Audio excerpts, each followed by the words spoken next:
camping with Kona. So the weather has taken kind of a bit of a turn and it's super windy, which doesn't make a lot of fun to do a lot of things. So we're gonna try to go for a walk with Kona, but first I have two problems. Sleeping Beauty number one. And somewhere back there in that abyss is Sleeping Beauty number two. Let's go. I'll wake up when Kona wakes up.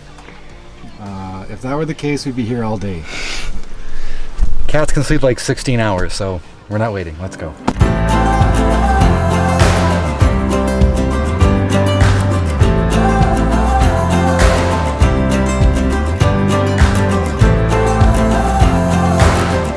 Well, that was a very successful walk with Kona. She actually did so good. We walked like probably a kilometer there and a kilometer back, so it was 2 kilometers total. It was longer than that. Like, I'm pooped, so if I'm pooped, she's dead. That is an extremely long walk for a little kitty. She's under here sleeping somewhere. You won't even be able to see her right now, which is fine. That's exactly what we wanted, so that she's not crawling around the van when we're sleeping at night. She let us know exactly when she was tired on the trail. She just laid down and that was it. We're gonna go back and we're gonna answer a question that we get asked often on this channel, which is how we travel with Kona in the van. Where does she go? How do we deal with the litter? How does she go to the bathroom outside? All that stuff. So we'll see you in a minute. Look at this forest. This is actually our campground for the weekend. And we are in Cypress Hills, which is probably my top 3, if not my favorite camping spot in Alberta. We try to come here at least once a year. Although we usually come when it's a little bit too early, like this year, because it's not very warm. It's really windy. I'm out of breath. But I want to show you how we camp with Kona. So let's go see Chelsey and Kona up at the campsite. Welcome to our crib. This is our camping setup, guys. It's pretty straightforward. We've got Kona on the leash and harness right now, and this is her safe place in her carrier, and she is pooped from our walk, so she has been sleeping all afternoon in it.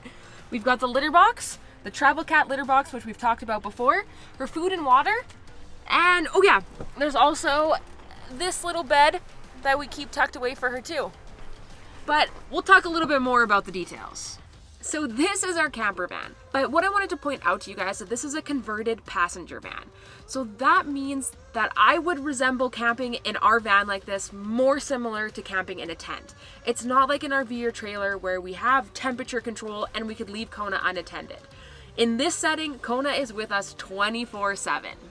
Now, I already pointed out to you guys her litter box and her food. The litter is kind of a bonus, if I'm honest. Kona has no problem going outside, and honestly, when we're camping, I'd say 9 times out of 10, that's what she ends up doing. She just goes outside. But in the middle of the night or early in the morning when we don't want to get up to let her out, having the litter box is super convenient. We've talked about this litter box before, but again, we'll leave a link in the description. This is the Travel Cat litter box.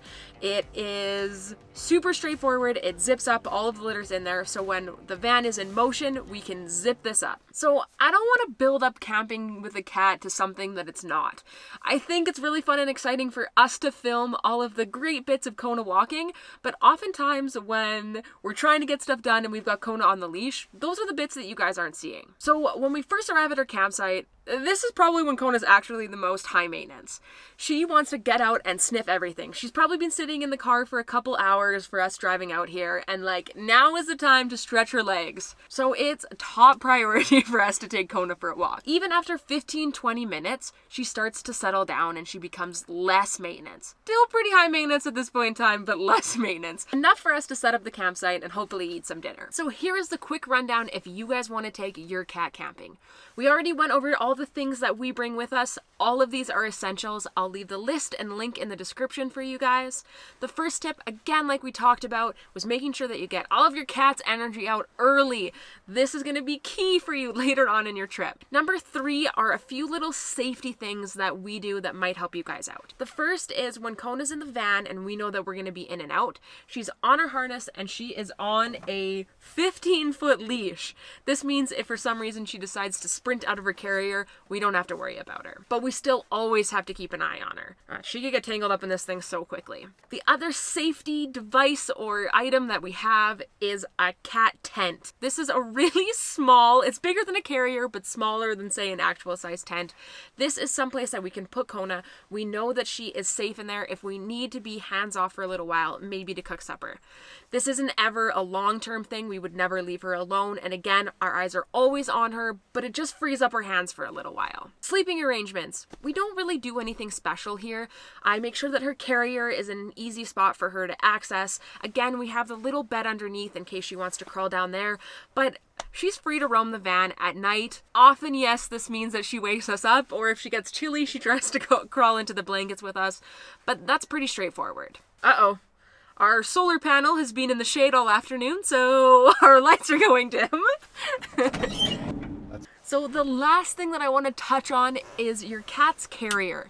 This is Kona's safe place. Her backpack is her safe place, and I would encourage you guys to try to make your cat's carrier or backpack their safe place too. Even if we're only going on a short little walk, we always carry the backpack with us. We don't know if we're gonna encounter a dog or if Kona's gonna get startled, and just having the ability to put her over our shoulder so that she goes into the backpack real quickly is a huge safety feature, and it makes these walks more enjoyable. She always knows that there's a safe place for her. Honestly, camping with Kona is a ton of fun. I was saying to Kurtis this morning that I could have been sitting around waiting for coffee and staring at the woods, or I could have been doing it and watching Kona. I think it's more enjoyable. I love having her on these trips with us.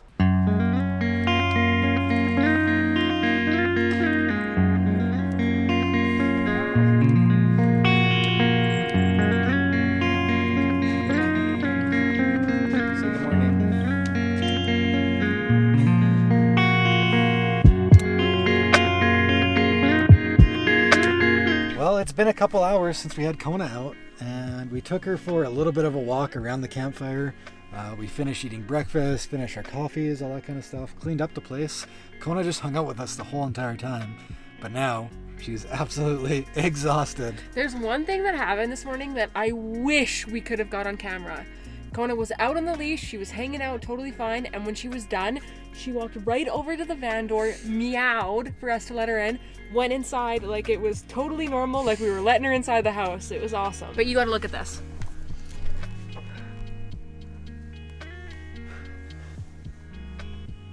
I'm really sorry.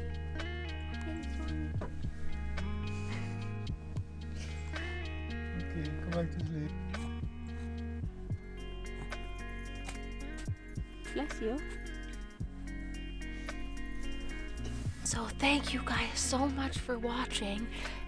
If you'd like to see more of our adventures with Kona, hit that like button and hit that subscribe button so we can see you in the next one. Good night, Kona.